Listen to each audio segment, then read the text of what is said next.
Here at Old Time Radio USA, you'll hear episodes from such classic radio series like Maxwell House Coffee Time, starring George Burns and Gracie Allen. Night Beat, The Whistler, The Lone Ranger, The Falcon, Suspense, The Great Gildersleeve, The Jack Benny Program, The Johnson Wax Program with Fibber McGee and Molly. For these and many more, stay tuned to Old Time Radio USA for more great classics. You can listen anywhere, on your computer or any mobile device like your smartphone or tablet. You can also listen on our official Roku channel from the comfort of your favorite chair. Now, if you want more information on this station, go to www.oldtimeradiousa.com right now to learn more. And thank you for listening.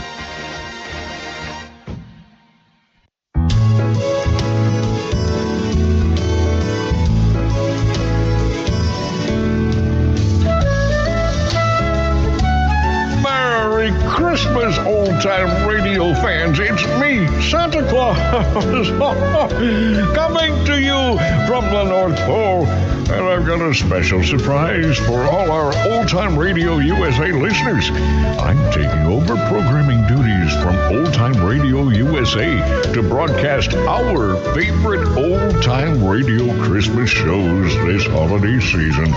Queuing up all the great classic old-time radio Christmas shows from the comfort of my favorite chair here at the North Pole.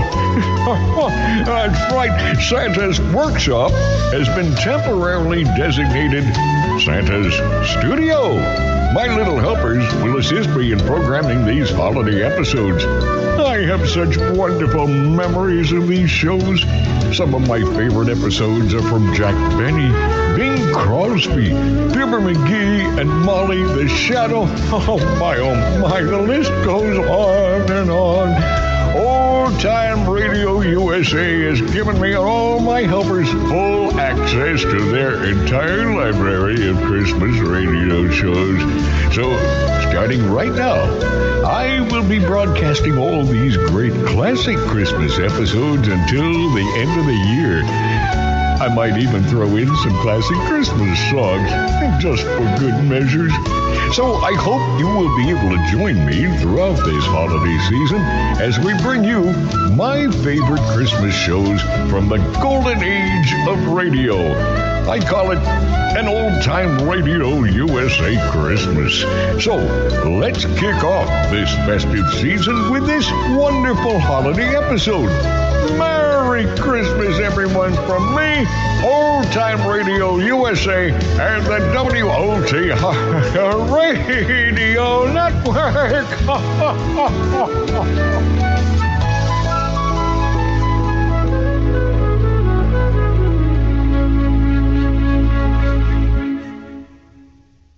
The Jack Benny Program, transcribed and presented by Lucky Strike. Nothing beats better taste. And remember, Lucky's taste better. Cleaner, fresher, smoother. Lucky's taste better. Cleaner, fresher, smoother. For Lucky Strike means fine tobacco, richer tasting, fine tobacco. Lucky's taste better. Cleaner, fresher, smoother. Lucky Strike, Lucky Strike. yes, friends, nothing beats better taste. And Lucky's taste better, cleaner, fresher, smoother. Here's why. Lucky's better taste starts with fine, light, naturally mild tobacco that has a wonderful taste all its own. Remember, LSMFT, Lucky Strike means fine tobacco. In addition, Lucky's are made better to taste better, made round and firm and fully packed, to draw freely and smoke evenly, to taste cleaner, fresher, smoother. And say, Christmas shoppers, because Lucky's are so popular everywhere, they'll make wonderful gifts for all the smokers on your list. Your Christmas Lucky's come in a really beautiful gift carton, specially created by the world-famous designer Raymond Loewy. As there are only a few shopping days left, get yours now at your favorite cigarette counter. Make this a lucky Christmas. Give your family and friends, yes, give everyone a cheery Christmas carton of Lucky Strike. Be happy, go lucky for Christmas gifts this year.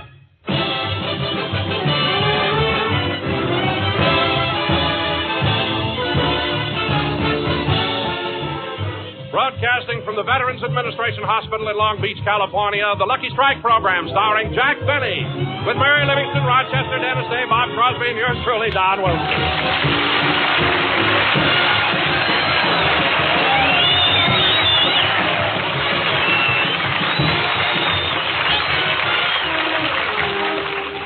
And now, ladies and gentlemen, since our program today comes to you from a hospital, I take great pleasure in bringing you a man who talks like a doctor and walks like a nurse. What? Jack Benny!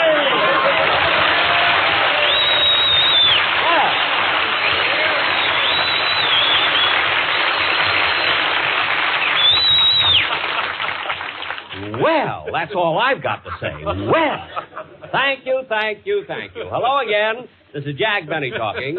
And now, ladies and gentlemen, Don.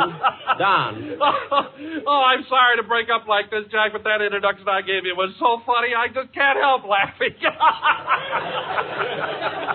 Oh, you thought it was funny, huh, Don? Yeah. You're not angry, are you?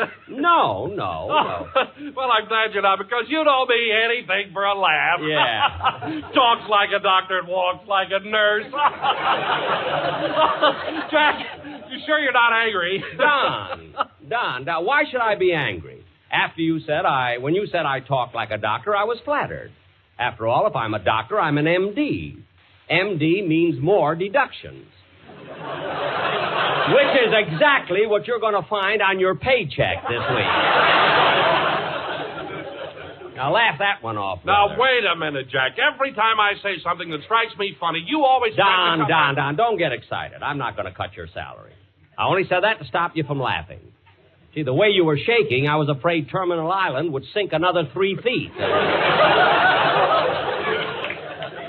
No kidding, fellas. You ever see a stomach as big as Don's? If that thing was filled with toys, every kid in America would be loaded. Hey, Don, if you're such a laughing boy, why is it when I say funny things you don't get hysterical? That was a pretty good joke, you know. Well, frankly, I fail to see the humor in any platitudes concerning my obesity.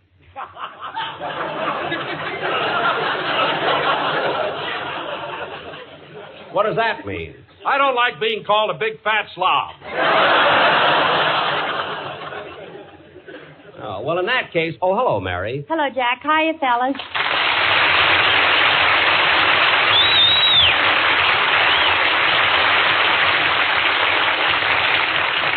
Well, Mary, I'm certainly glad you got here in time for the show. You know, you had me worried. Well, I'm sorry, Jack, but I overslept. It took me an hour and 20 minutes to drive down from Beverly Hills.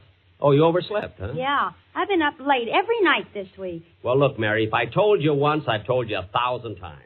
If you want to remain a big star, you can't stay up all hours of the night having fun. Who's having fun? I'm wrapping Christmas packages at May Company. Oh, yes, the Christmas rush, yeah. Excuse me a minute, Jack. Oh, Don. Yes, Mary? I've got a big surprise for you. Just as I entered the building, I ran into Dr. Komar and Dr. Bors. No kidding, Mary. Dr. Komar and Dr. Bohr, huh? Who's Dr. Komar? Who's Dr. Bors? Don, they said that since the operation, they've received honorary mention from the Medical Society. Ah, gee, that's quite an honor for Dr. Komar and Dr. Bors. Who's Dr. Komar and who's Dr. Bors? And you know, Don... Wait a minute. Who's Dr. Komar and Dr. Bors? Well, Jack, if you must know, they're the doctors who performed a major abdominal operation on Don. On Don? Yes. Gee, I didn't know Don had a stomach operation, Mary. What did they take out? They didn't take anything out. They put in a deep freeze.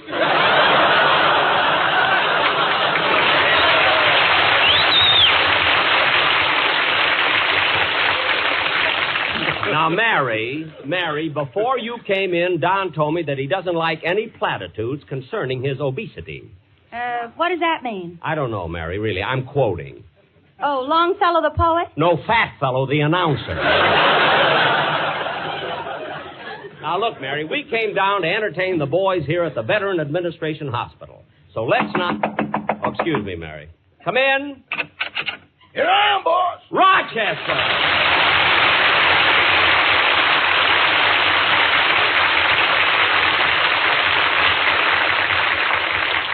Well, bring it right in, Rochester, and we'll set it up here in the corner. Jack, a Christmas tree. That's right, Mary. I bought it for the boys here. Well, Jack, with trees selling for $1.50 a foot, you certainly picked out a nice big one. Oh, I picked this one out, Miss Livingston. I returned the one that Mr. Benny bought. Why? Couldn't you get it through the door? Through the door? You could have gotten that one through the keyhole. Rochester, do me a favor. Just set the tree up and start trimming it. Okay. And, boss, if I do a good job, would you give me the rest of the week off? I sort of made arrangements to play Santa this year. Rochester, you're going to play Santa Claus? No, Santa Anita. I should have known. I'm sorry, Rochester, but I'm not giving you any time off to go to the racetrack. But, boss... Rochester, don't but boss me. You've been working for me for 12 years, and I've made it a policy never to let you gamble. Mr. Benny is right, Rochester. It'd be different if you were making a decent salary. Why, certainly. Now, Rochester, set up the Christmas tree and start trimming it. Okay. Jingle bells, jingle all the way. Oh, what fun it is to ride the one-horse open sleigh. Rochester. Jingle bells, jingle all the way. If my voice was higher, you would fire Dennis Day. I would not.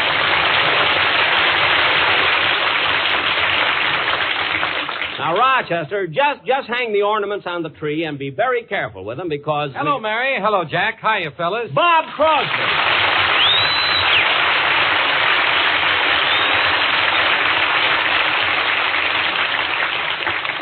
Say, Bob, this is the first time you've been down to the Veterans Hospital in Long Beach. How do you like it? Oh, it's just wonderful, Jack. You know, this whole place is run just like a great, big, luxurious hotel.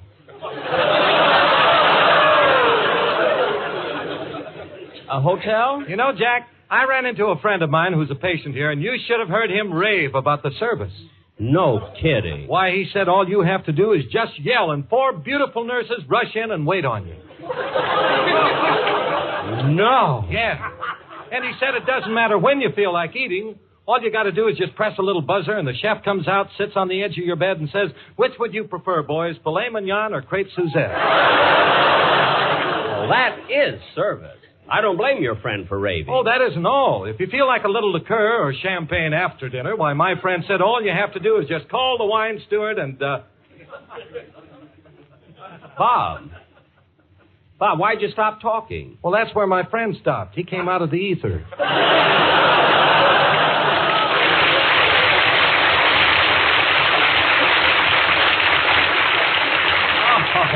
Well, I thought he was exaggerating a little bit.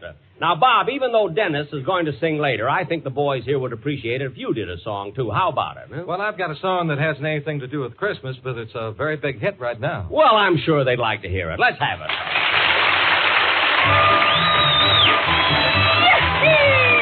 Don't let the stars get in your eyes. Don't let the stars get in your eyes. Don't let the moon break your heart. While love blooms at night, in daylight it dies. Don't let the stars get in your eyes. Oh, keep your heart for me, for someday I'll return, and you know you're the only one I'll ever love. Too many nights, too many stars, too many moons could change your mind. If I'm gone too long, don't forget where you belong. When the stars come out, remember you are mine. Don't let the stars get in your eyes. Don't let the moon break your heart. Love blooms at night, in daylight it dies. Don't let the stars get in your eyes. Oh, keep your heart for me, for someday I'll return, and you know you're the only one I'll ever love. Don't let the stars get in your eyes.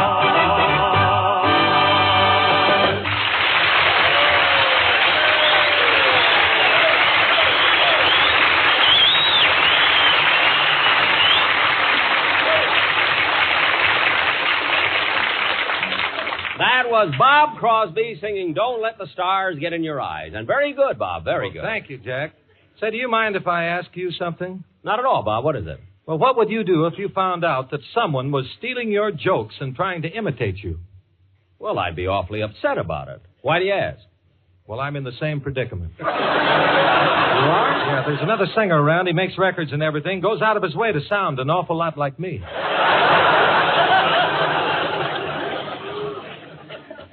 I think I know who you mean. Bob Hope introduced me to him. While they were making that picture, The Road to Redondo.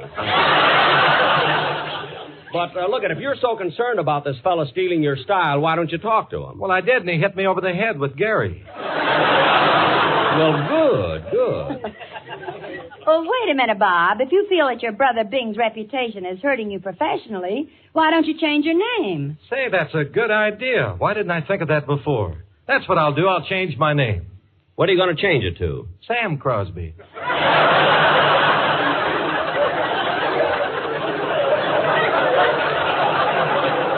Well, that'll fool everybody. Now, look, Mary. Oh, boss! What is it, Rochester? I'm almost finished trimming the tree. How does it look? Those ornaments I brought down certainly look nice, but, Rochester, the tree doesn't look colorful with just the red ornaments. Put some green ones on now. There ain't any green ones. Rochester, I picked out 24 green ones. How come they're all red? They ripened on the way down. I told you not to use tomatoes. I can't understand how those tomatoes could ripen so fast. From Beverly Hills to Long Beach is only 40 miles as the crow flies. That's a 1952 crow. You got a 1910 Maxwell. Oh, stop. Rochester's right, Jack. Why don't you get rid of that old car and buy a new one? I'll tell you why, Mary. That car has been like an old friend to me.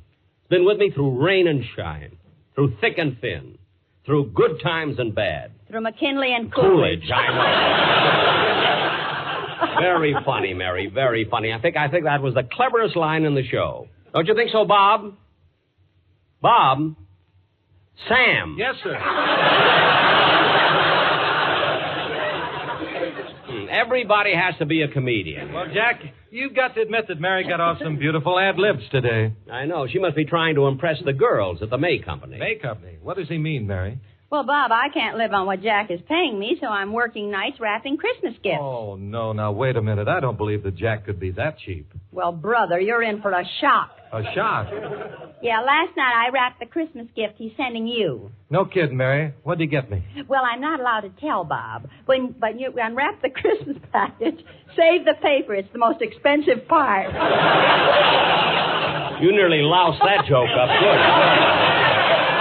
I thought she'd never get to the end of that one. I don't mind being stingy, but get to it. Now, Bob, believe me, I'm sending you a very... Excuse me. Come in. Mr. Benny? Yes? Mr. Benny, I represent the patients here at the Long Beach Veterans Hospital. I see. We understand that when you did a show at an air base, the boys gave you a propeller with their names on it. Yes, they did. And when you did a program at a naval base, they gave you a life preserver bearing the signatures of the entire personnel. That's right. So we, too, would like to present you with a token of our appreciation. You would? Yes. On behalf of the patients here at the Veterans Hospital in Long Beach, I'd like to present you with this autographed bed sheet.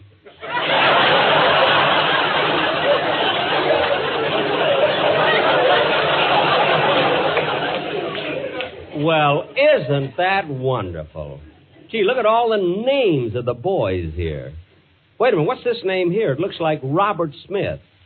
But the Robert is scratched out, and it says Louise. Yes, the doctors here are as good as the ones in Denmark.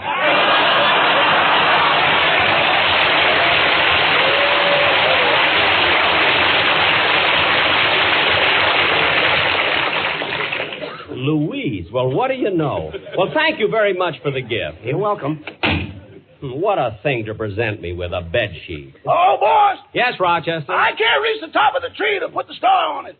Well, of course you can't reach it. Use the ladder. But, boss, that ladder's awful wobbly.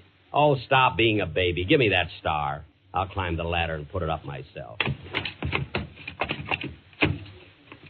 There we are. Now all I have to do is lean over. Jack, the ladder's starting to shake. Look out!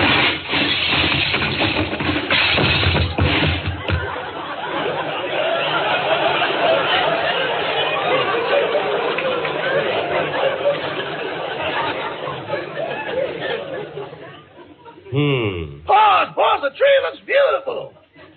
What do you mean the tree looks beautiful? I still got the star in my hand. I know, but your toupee flew off and caught him on the top branch.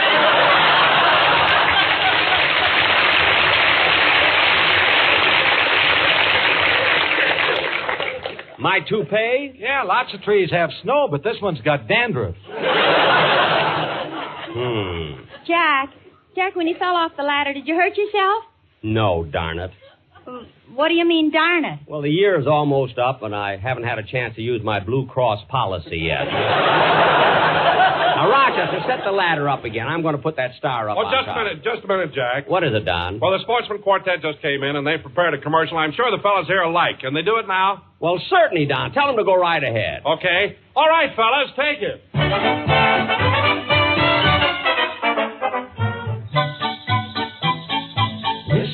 Listen, better watch out, you better not cry. Listen now, Jack, we're telling you why. Santa Claus is coming through town.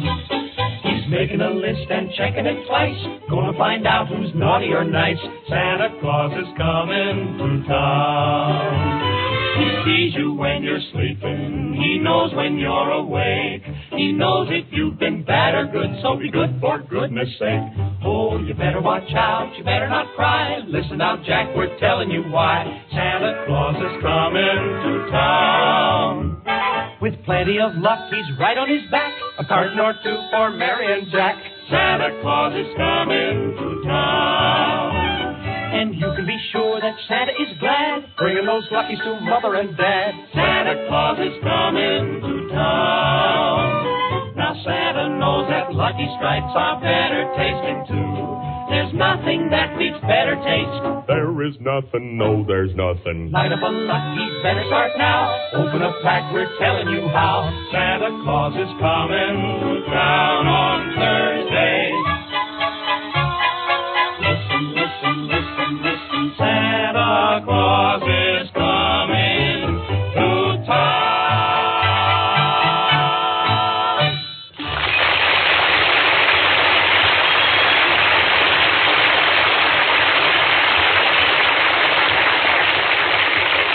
Ah, that was very, very nice, Don. Gee, I wish I could use that number on my television show next Sunday. Oh, that's right, Jack. Your next TV show is the 28th, isn't it? That's right, next Sunday. Jack, are you having any guest stars? Am I having guest stars? Get this, Mary. I'm having Mr. and Mrs. Jimmy Stewart. Wow, Jimmy Stewart and his wife. Why, Jack, that must cost a fortune. No, it doesn't, Bob. You see, I made a very good deal. You see, I only hired Jimmy Stewart's wife. And Jimmy is coming on for nothing. Yeah, but why would he do that? He doesn't trust me.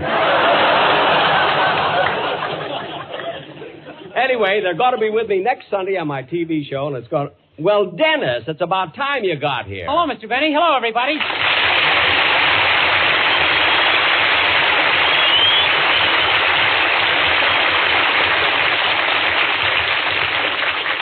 Dennis, what made you so late? Oh, I wasn't late. What? I was here all the time, but my mother told me to hide. Why would your mother tell you to do a thing like that? She said I like to see the old man worry. Dennis, what has your mother got against me anyway? Look what I did for you. I made it possible for you to be on radio. Got your jobs in pictures, television. I don't know why your mother's so mad. Why, last summer when I took you to London, I even bought you first-class passage. I'm worse than Mary here. Why, last summer... I'm going to take that line over again. Why, last summer when I took you to London, I even bought you first-class passage. That's why she's mad at you. Why, because your ticket was first class? No, because it was round trip. Oh, well, Dennis, I don't care if your mother likes me or not. And, kid, if she was listening to the program, I hope she squirmed a little because I had Bob Crosby sing a song. Who? Bob Crosby. Who? Dennis, don't you remember me? Oh, Sam!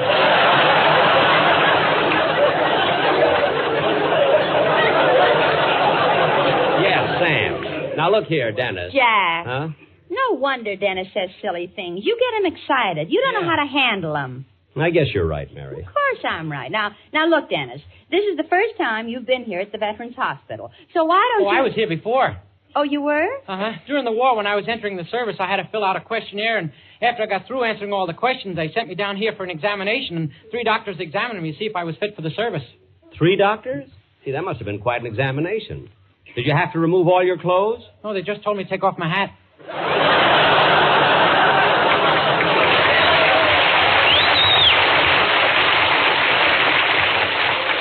Well, that I can believe. Oh, you know, Mr. Benny, I rode down here with Don Wilson, and he told me a very funny joke. Would you like to hear it? Well, yes, Dennis, go ahead. Well, Don said that Just a second, Dennis. Are you sure you can tell this joke before this mixed audience? You know, Louise is here. Is the joke all right? Oh, sure, it's a wonderful joke. Well, what is it? Well, Don told me that you ought to be a big success at this hospital because you talk like a doctor and walk like a nurse.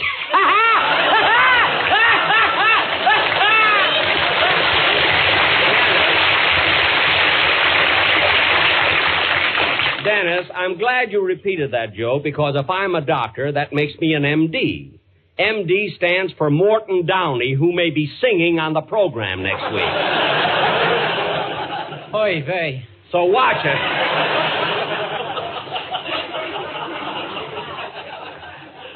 Oh, boss. Oh, yes, Roger. Oh, is that you, oy vey? Oh, boss. Oh.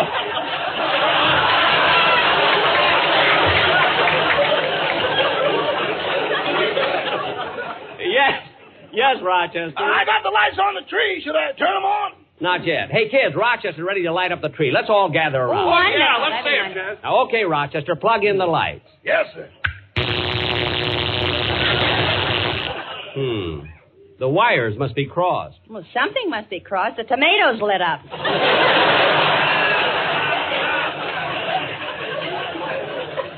Rochester, try it again. Yes, sir.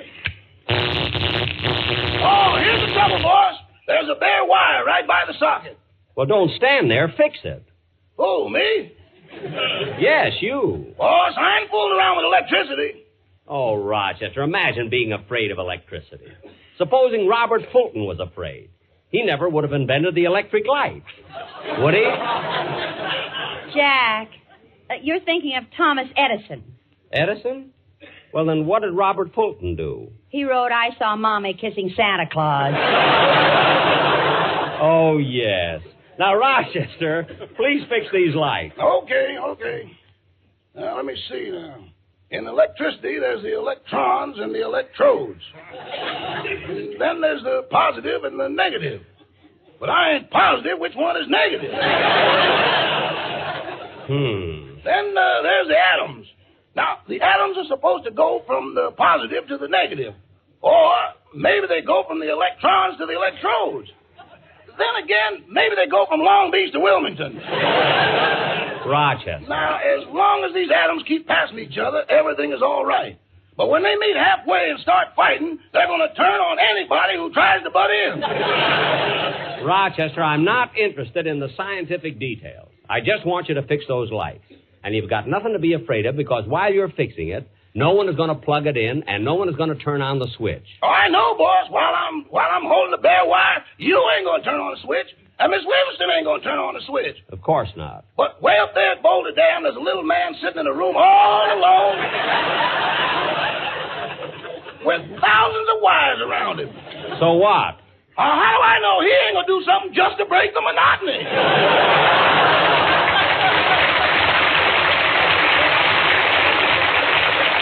Rochester, you can stop with the joke. Jack! What? Look, the lights went on. Oh, yes. Who fixed the wire? I did, Jack. Well, isn't that beautiful? Look how pretty the lights are. Oh, Dennis. Yes, Mr. Benny? Now that the tree is lit up and the boys here in the hospital are waiting to hear you sing, would you like to do some Christmas carols? I sure would, Mr. Benny. All right, go ahead.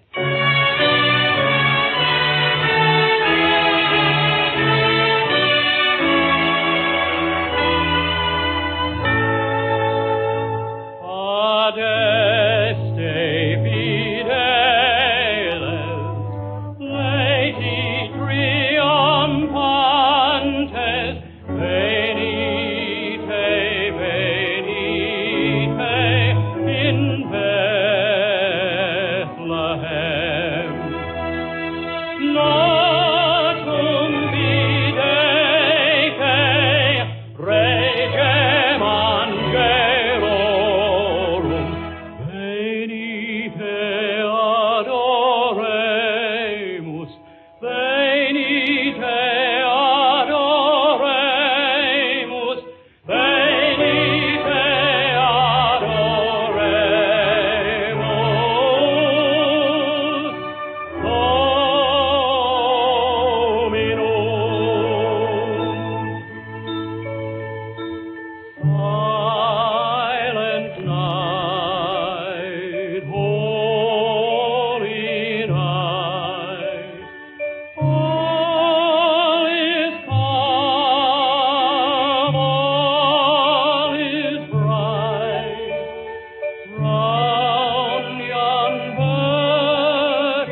Ladies and gentlemen, on behalf of my sponsor and my entire staff, I want to wish you all a very Merry Christmas. Transcribed, this is the CBS Radio Network.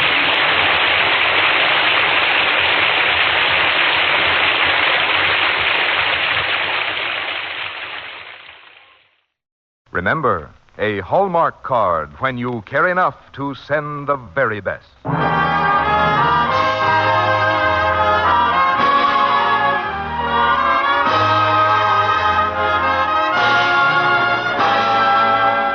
Tonight, from Hollywood, the makers of Hallmark greeting cards bring you Mr. James Hilton in Herta Pauley's The Story of Silent Night on the Hallmark Playhouse. Each week, Hallmark brings you outstanding stories chosen by one of the world's best-known authors, Mr. James Hilton.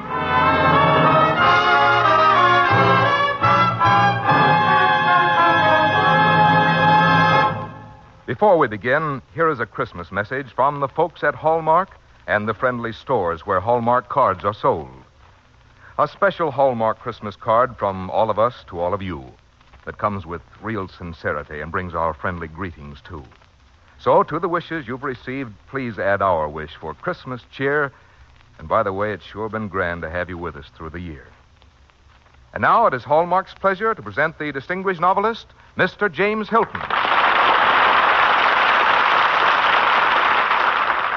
Good evening, ladies and gentlemen. This is James Hilton. Tonight on our Hallmark Playhouse, we tell you the story of how that wonderful Christmas song, Silent Night, came to be written 130 years ago. This story was told recently to a writer named Herta Pauley by the grandson of the man who wrote the music of Silent Night.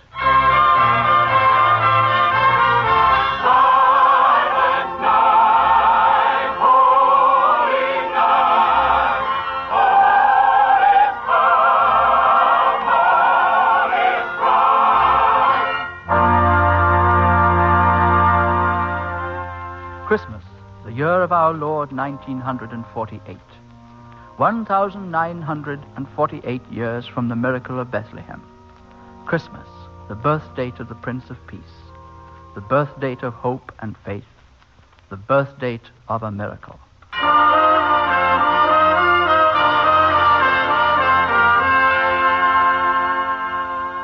In Bethlehem, 3 kings knelt and proffered gifts from the east.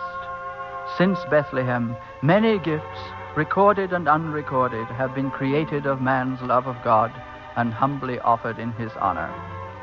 What you are to hear tonight will tell you of one such gift offered by 2 humble men 130 years ago this Christmas week. This, too, is the story of a miracle that was born one silent night. All is calm, all is bright, from yon virgin mother and child. We are going back now through the arches of the years, back 130 Christmas Eves, to meet a man named Joseph Moore, Father Joseph Moore. Those voices you can just barely distinguish are all voices that have said Merry Christmas through the years. Their sentiment remains and lingers on the Christmas air like a blessing.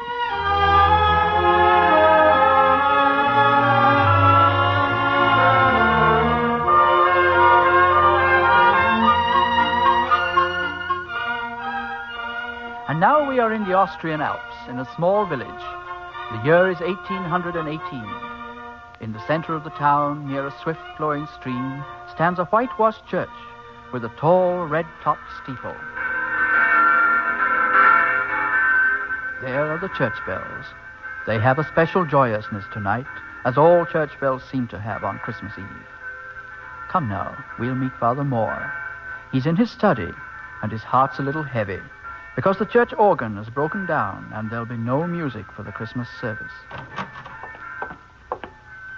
Good evening, Father Moore.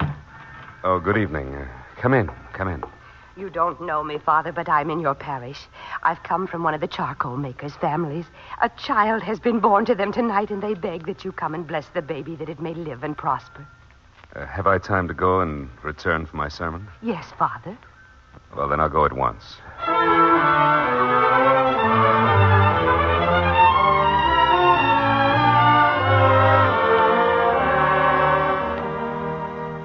And so it was that on Christmas Eve of the year 1818, Father Joseph Moore followed a woman up the rocky foothills of the Alps to a simple hut and blessed a baby on Christmas Eve.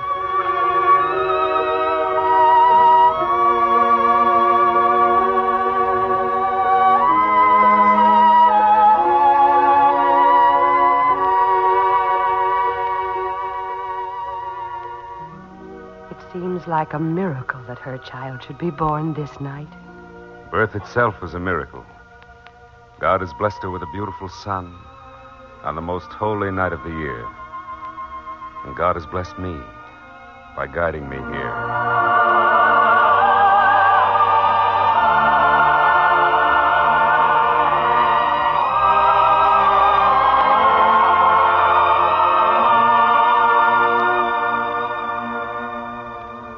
Father Moore walked down the snowy mountain, transfixed, transfigured.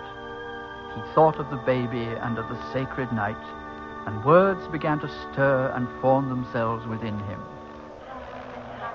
Holy night, silent night, holy night. All is calm, all is bright. Silent night, holy night. All is calm, all is bright. Round yon virgin mother and child. Silent night, holy night. All is calm, all is bright. Round yon virgin mother and child. Holy infant, so tender and mild. Silent night, holy night. All is calm, all is bright. How simple is the coming of a miracle to a stable in Bethlehem, to the heart of a man.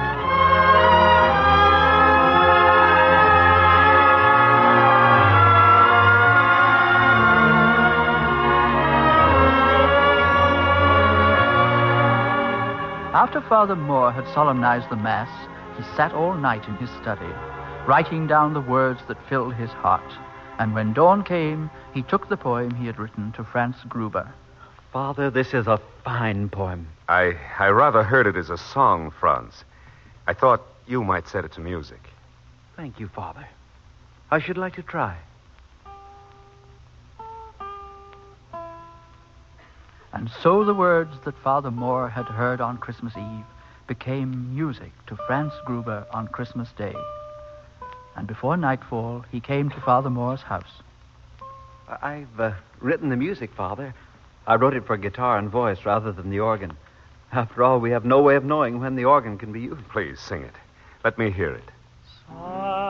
Silent night, holy night, all is calm, all is bright, round yon virgin mother and child, holy infant, so tender and mild, sleep in heavenly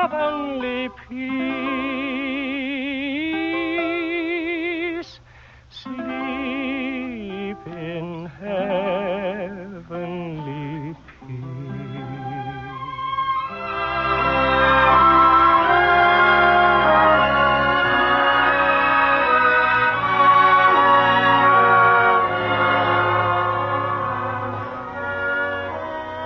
In a neighboring Austrian province lies a valley, the Zillertal.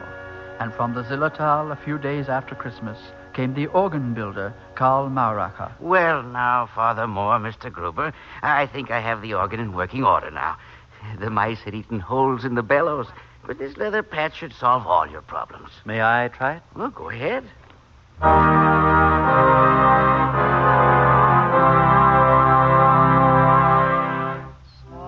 silent night, holy night, all is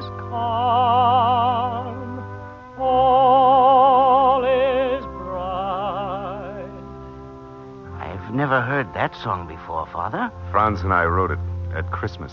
I've never heard a song like it. Would you teach it to me? I know people would like to learn it down in the Zillertal. We'll be happy to teach it to you. Won't we, Franz? We will be honored.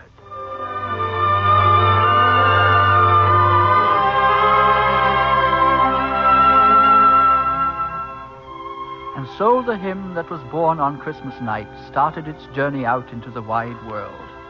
Karl Mauracher took the song down into the Zillertal. Silent Night was on its way from a small church high in the Alps to the cathedrals of the earth.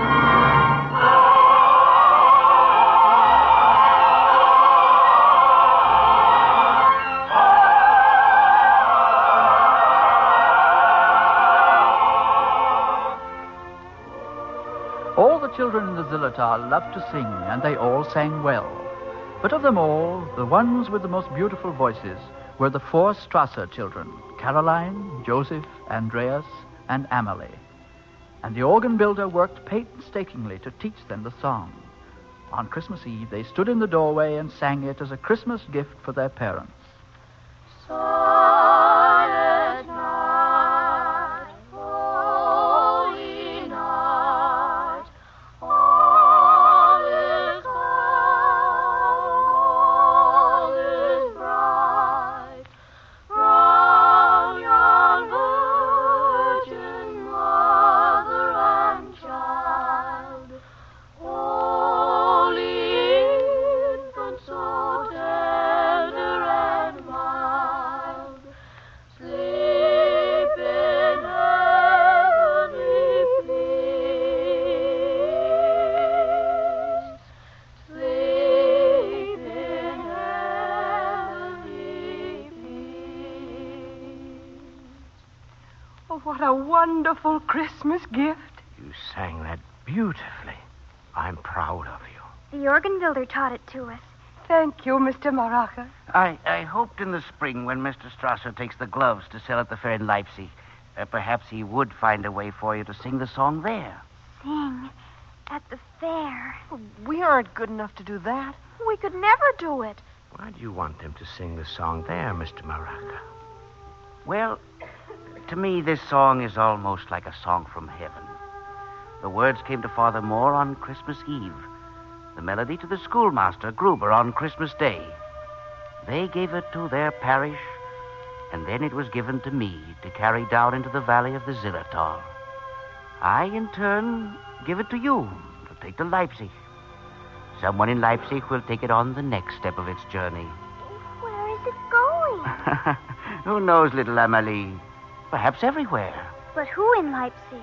I don't know that either. But someone will make him or herself known to you, and the song from heaven will go on across the earth. Will you take it to Leipzig and send it on its way? Oh, yes. Of course we will.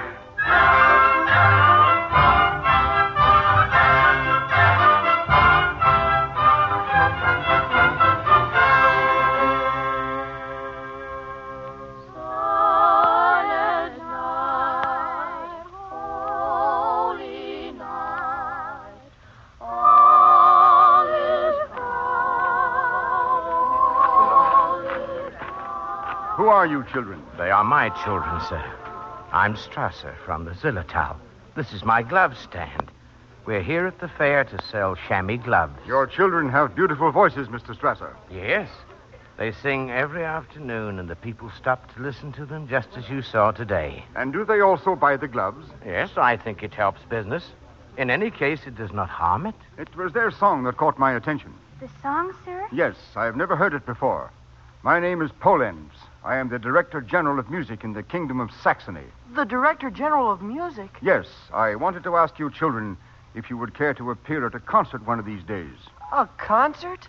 Oh, that would be terrible. I'm afraid they aren't experienced enough, Mr. Polenz. We must do it. We promised Mr. Mauracher we've got to do it. It doesn't matter if we aren't good, as long as we sing it. We'll be happy to sing at a concert, Mr. Polenz. Well, we may not be happy, but we'll do it. Good. Next Tuesday, then, at the Gewandhaus, there will be an orchestra concert. Perhaps at the close of the concert, you will honor us with this song. The king and queen will be there. The king and queen.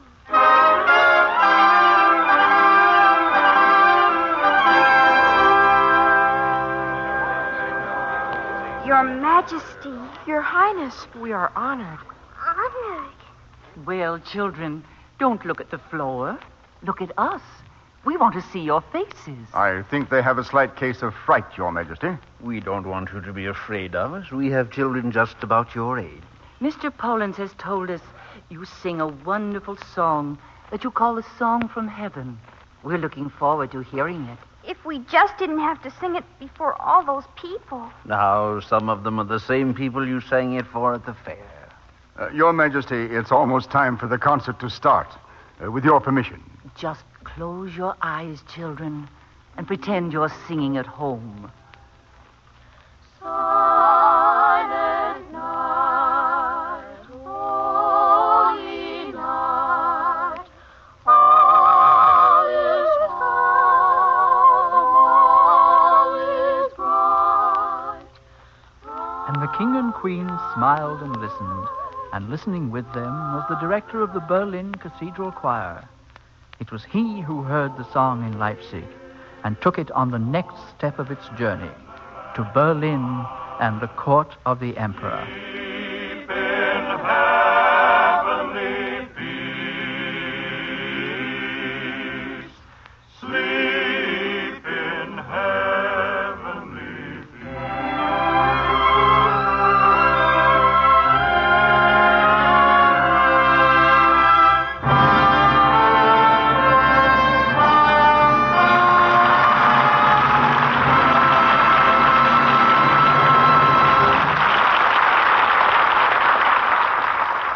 In a moment, James Hilton will return to bring you the second act of The Story of Silent Night. You've been so busy buying gifts for others, now let me tell you about a Christmas present for you from the friendly store where you find Hallmark greeting cards. It's a Hallmark date book. I have one in my hand now, and what a little beauty it is, from the colorful camellia on the cover to the last pink and white page in the book. It's just the right size to tuck away in your purse or keep beside your telephone, and so useful you'll always be referring to it.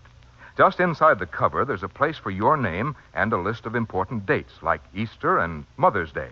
Turn the page, and there's a calendar for January 1949, with a space beside each date for jotting down things to remember, social engagements, appointments, anniversaries. There's also room for names and addresses of people you'll want to remember during January. And so for every month of the year, right through to December. You'll find it especially valuable right now because at the back of the book there's a place for your next year's Christmas card list, room for names and addresses, and an easy way to mark Christmas cards sent and cards received. You'll find so many uses for this handy Hallmark date book. Why not get your copy right away? It's yours without obligation, a Christmas gift to you from the friendly store where you find Hallmark greeting cards. Now back to James Hilton and the second act of The Story of Silent Night.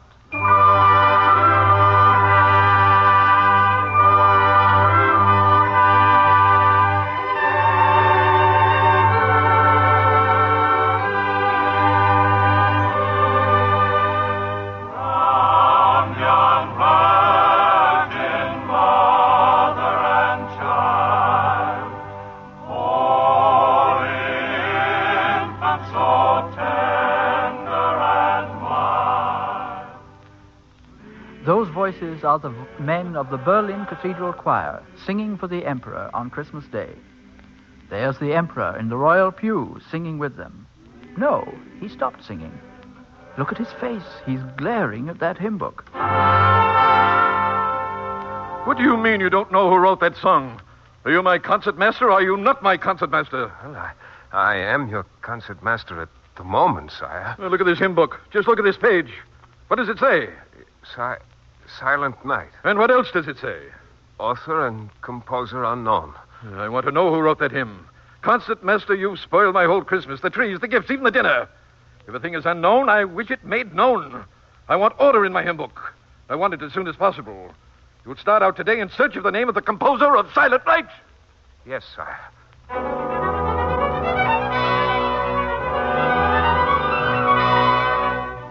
And And so it was that Concertmaster Ludwig Erck started out to trace the origin of Silent Night. He went to big cities, he went to small villages. He talked to the young, to the old. Long, worrisome months kept pace beside him. And at last, even though he knew what he had to face in the anger of the king, he knew he had to give up. He sat, alone and disconsolate, in a small village inn near the Austrian border.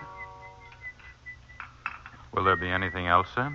No, that'll be all. Oh, hush. You don't like the bird's song, sir? The bird? I thought it was my own mind. That's the song I've been hunting for. Who taught it to him? I don't know, sir. A traveler sold him to us. The man said he had bought the bird in Salzburg in St. Peter's Abbey. Salzburg? Well, then, I shall go to Salzburg.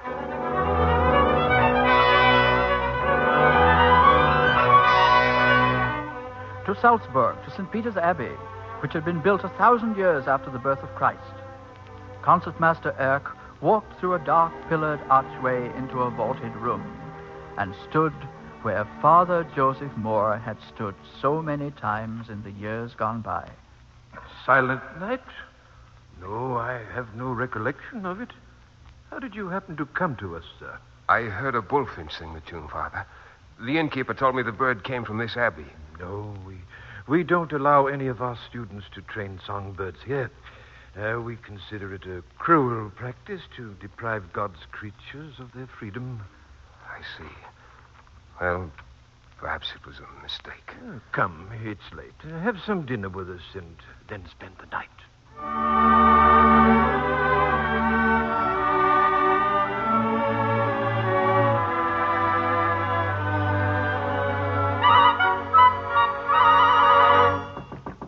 Yes? Oh, you're hurting my ear. Well, what is this? Erck, I'm Ambrosius Prensteiner, the choir inspector here at the Abbey.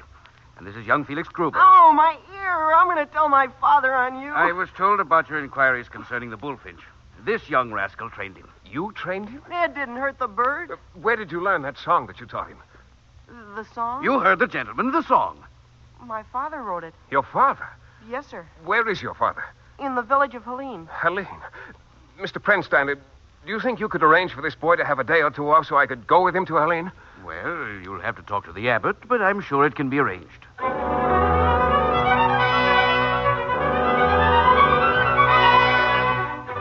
And now young Felix Gruber and Concertmaster Erck are tucked in a fine sleigh behind a team of the Abbey's finest horses. The bells sing out gaily across the clean, crisp air, and the snow crunches under the horses' hooves. Now they are going through the pass above Helene, and now they're skimming down the main street to the market square before the church. And now they are pulling up before the small, friendly house which is the home of Franz Gruber. And so it was at last. Concertmaster Erck sat with the composer of Silent Night. Mr. Gruber, I bring you and Father Moore the compliments of the king and the whole country. Well. Father Moore is dead. God rest his soul, these 6 years past. Oh, I'm sorry to hear that. Yes, he was a fine man. Do you have all 6 stanzas to the song? No, we have only 4. Felix, hand me the guitar, please. Here, Father. Silent night, holy night, pouring forth all the might of our Father's love and grace, as Jesus holds in a brother's embrace all the nations of man, all the nations of man. And so the words and the facts are taken down, and above the music will be the names Gruber and Moore. Concertmaster Erck walks out to the snow after dinner, And as he walks, he looks up at the snow-covered Alps that Father Moore loved. And Franz Gruber watches him from the window and wishes regretfully that Father Joseph Moore had been here to see his song brought back in triumph to the village of Halim.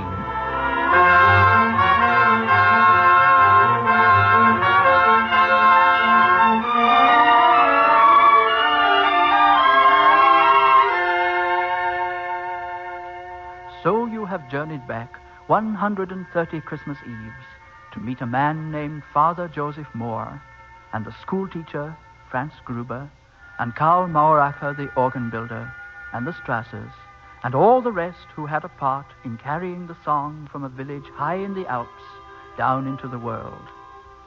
Yes, now it has bridged 130 Christmas Eves. Now it has been sung by the old and the young, the rich and the poor.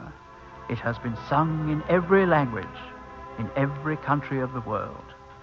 It has become a prayer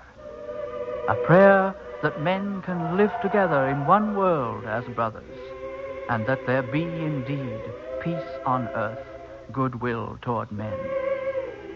You have heard the story of a miracle that was born one silent night.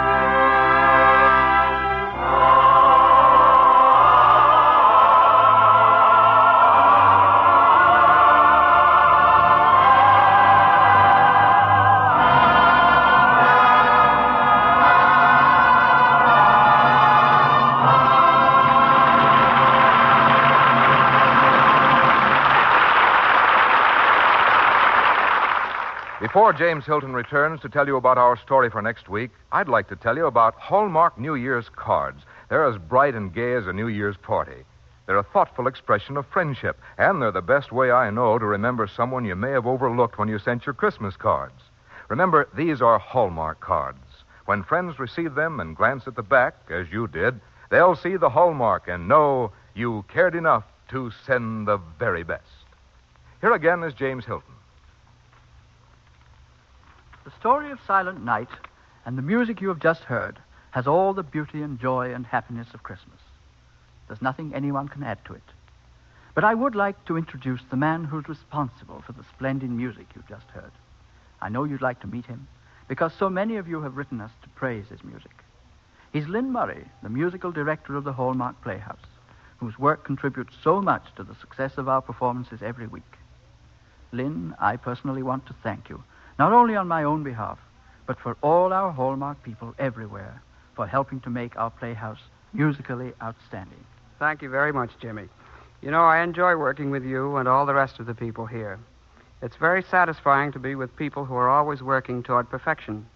But I suppose that's quite natural when you realize that our sponsors are the people who make Hallmark cards. You know, Jimmy, writing music for a dramatic presentation has a parallel in the making of greeting cards. In our work, we try to compose the exact music to fit the story that is being told, to underline every mood, character, and change of scene. And Hallmark greeting cards always seem to express the fitting sentiment for every occasion. And by the way, I want to ask our audience to be sure to listen next week when we will dramatize your own book, Lost Horizon, with one of Hollywood's finest actors, Herbert Marshall. And the following week, it'll be our pleasure to present Louis Bromfield's MacLeod's Folly, starring Robert Young.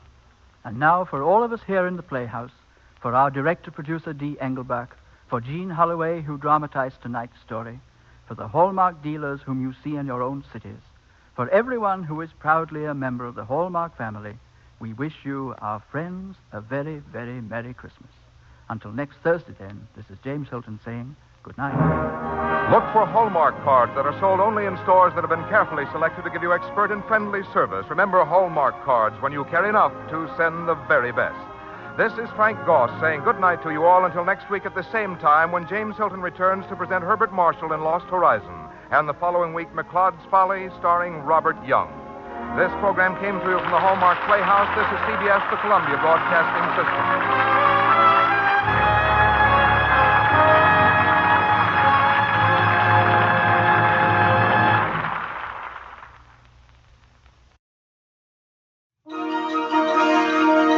You're listening to Old Time Radio USA's annual holiday programming of an Old Time Radio USA Christmas, brought to you by the WOTR Radio Network and me, Santa. Merry Christmas.